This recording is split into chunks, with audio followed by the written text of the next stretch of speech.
Well, good evening, friends. Mark Holmes here, and as always, I want to thank you all for watching, commenting, subscribing, and being part of the Joe Boo Sports Report. Without you guys, as well as you ladies, you know that this literally does not work. Shout out to everybody who went to Drew Pearson's channel and subbed up to him. We went from 215 followers to over 1,000, so shout out to him.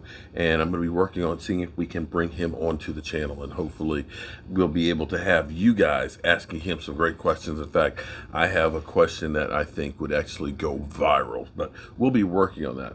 In the meantime, Dallas Cowboys have made their first cuts, although they're really not so much cuts, so to speak, as more of stashing a couple players. Here's what they did. 3 of the 5 players were injured, okay? Reggie Robinson, which we knew he had hurt his toe, he was done for the season. They put him on IR, which means because they're put on IR before the season starts, means that you cannot bring them back on until next year. So he is actually on there. Also, our fullback, I can't pronounce his name, anyway, our fullback, he's on IR as well. So both of those guys will own their rights next year. What we did was Anthony Hines was waived, okay, and outright release were cornerback Kayron Brown and wide receiver Brandon Eagles. So we got no more Eagles in the Cowboys situation right now. So that's where we stand as far as that goes.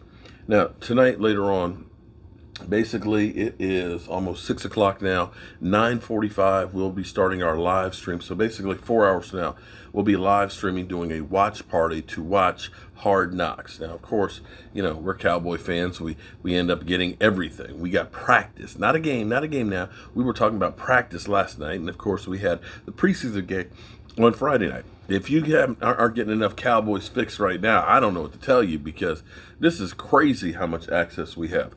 But other news, this is kind of interesting because Layton Vander Esch is talking. Layton Vander Esch, who did not get the 5th-year option picked up on his contract. Layton Vander Esch has no guarantees after this season. And Layton Vander Esch, you know, being a high draft pick for the Cowboys and being injured as much as he has been a little bit maligned. People say, oh man, he's Sean Lee 2.0. You know, if he has Sean Lee's abilities and knowledge, that's actually a good thing. Let's hope that he can stay on the field healthy. So this truly is a prove-it year for him. And he's one of those Dallas Cowboys who is on the last year of a deal that basically the Cowboys have thrown some scraps on the ground and we're just letting the dogs eat. Let's see which dog is the one that's got the fight and is going to get fed. Then the rest of you guys, well, you're just going to go hungry or go elsewhere. It's interesting because Layton Vander Esch was doing some talking today, and I actually like what I'm hearing. Layton Vander Esch, I want to be the best linebacker in the league. And getting back to that and being a leader and obviously going out there and showing the guys on defense, I'm going to fly around and give every single thing I got for this team. That's what you want to hear from a player. He realizes, hey, look, I've not been perfect. I've had some letdowns. I've been injured. But right now, I'm the one who can fix this. I'm going to go out there and recommit myself to being the best that there is out there. And see, for me, in my mind, you have to first put out into the universe what you're trying to accomplish. Because if you don't have a goal or if you don't have a desire to do something, chances are it's not going to happen. I love that. Second part of this is, let me get this phone back open. He talked about Micah Parsons. I really think he's got more on his plate than what I did as a rookie. I think with Micah's skill set and how athletic he is, his speed, you can play him pretty much anywhere on the field. And I'm glad that he's on our team. I like that too, because that shows leadership right there. That's like, you know what? I understand that this guy may be the one that ends up making me unemployed. He's great. He's got a lot of pressure on him, and he's really, really good. Instead of cowering down from that and saying, woe is me, for example, like Carson Wentz, who got benched. Carson Wentz took that personal. I just want to go elsewhere. But see, a real man and a real player will take that challenge and will elevate himself to be successful. And that's where you get guys that are truly winners. Layton Vander Esch on Keanu Neal. That kid is crazy athletic.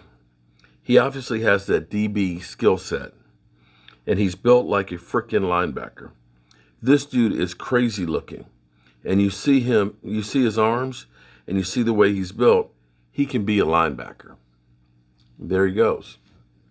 Another guy who's there to take some room up, take some plays from him. Instead, he's trying to look at it from a global perspective for the Dallas Cowboys, that this guy has a certain set of skills that's going to make us a better team. I love all of that. And in fact, that shows leadership right there. And that's what you want to have from your team. On the flip side, and maybe I've missed it, and unfortunately right now I don't know that Jaylon Smith is in a winning situation one way or the other. People look at it and say, Jaylon Smith's gotten paid. Jaylon Smith is letting us down. Jaylon Smith's not a leader. The Cowboys realize they need to get other people. So I don't know that it matters per se what Jaylon Smith says at this point that is going to change the narrative.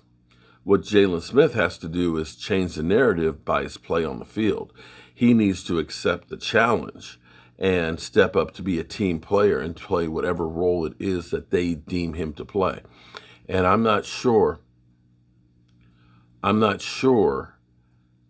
if that's the case right now. Vander Esch, you could look at and say, I could be mad because they didn't offer me a 5th-year option.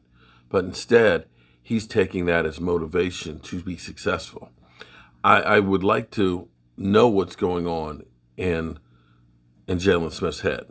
I'd like to understand, because when you see, of course, seeing the talking heads talking about, if they trade him, it's going to cost them an extra $500,000, or will the Cowboys play his contract? They are literally talking about your mortality with the Dallas Cowboys, and they're literally trashing your reputation. And this is where you do the Aaron Rodgers. Aaron Rodgers, they drafted a guy to replace him. Aaron Rodgers said, F that. I'm going to be so good that I'm going to make you eat your words. And this is where Jaylon Smith needs to make people eat his words. Another interesting part in here today, too, is Amari Cooper. Amari Cooper, one of the best route runners out there. And, of course, when you get paid, people are going to judge you differently than when you didn't. And people will say, I'm a hater of Amari Cooper. A hater of Amari Cooper because I've talked about him not getting back out on the field. Well, you have to question the amount of time it's taken for what was deemed a routine cleanup. And people have said that he's checked out of games and so on. I actually haven't read this yet, but this is his response to when they were talking about the Jets game. And I think this is the first time Amari Cooper has spoke on this.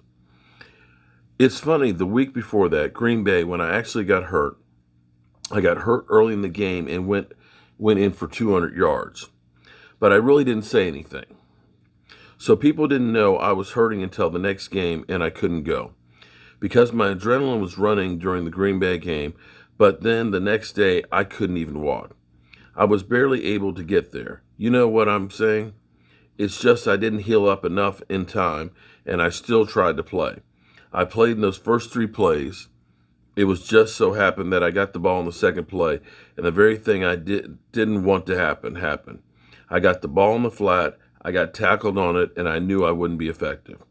You travel with other receivers on the team for a reason, so I was there. So it was their time to step up. And so this was where guys like Skip Bayless have gone through and said, I got to question his heart, man. Here he is. He's out there and he sat out. He's just sitting on the sidelines and doing nothing. And they literally trashed him. And this is where, doing my live stream just a little bit ago, you don't know how much football players do to try and stay on the field. And a lot of times it's not reported how bad injuries may be and how severe it is. And I want you to think about the Texans quarterback who got a punctured lung because they were trying to shoot up his ribs with painkillers. His ribs were so bad that we are sticking a needle into your ribs to try and give you pain. And oops, we messed up and we punctured your lung. You saw Dak Prescott's ankle broken, snapped in half. And here it is, less than a year later. He's back out on the field. And the normal pain that they go through on a regular basis, and we just expect them, okay, so what? Neville Gallimore, you know what? It's just a dislocated elbow. He'll be back in 4 weeks. Some of you guys get a freaking splinter and you need to take a couple of days off. You follow what I'm saying? And we don't know how severe some of these things are because we're always told, oh, it's a 4 to 6 week injury by guys who've never had these injuries. So, and again, when you're hurt at that moment, he's right. The adrenaline is rushing.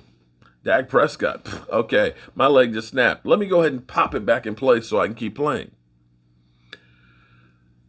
But then that next day, the soreness, the stiffness, the swelling, all those things come through there.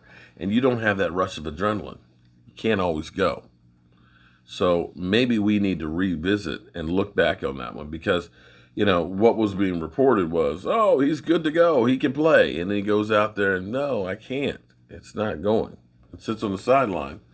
And instead, we take it, he's just pouting. He doesn't want to play on the road. Yeah. Football. It's not like your regular job, I can tell you that much. But I hope you guys tune in tonight. We'll have some more on this, as well as where the Dallas Cowboys go here as they prepare to play for the Texans. There is some word on Deshaun Watson that the FBI may or may not be investigating him on the situation that he's dealing with. I don't know. It's a TMZ report, and it's also about from the attorney that's for the opposition from him.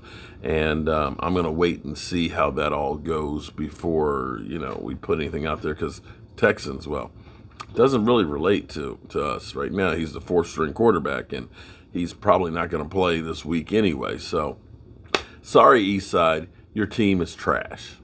That being said, thanks again, guys, for getting Drew Pearson over 1,000 subscribers, and we're going to work on getting him actually here on the show. As always, I appreciate each and every one of you guys. Peace.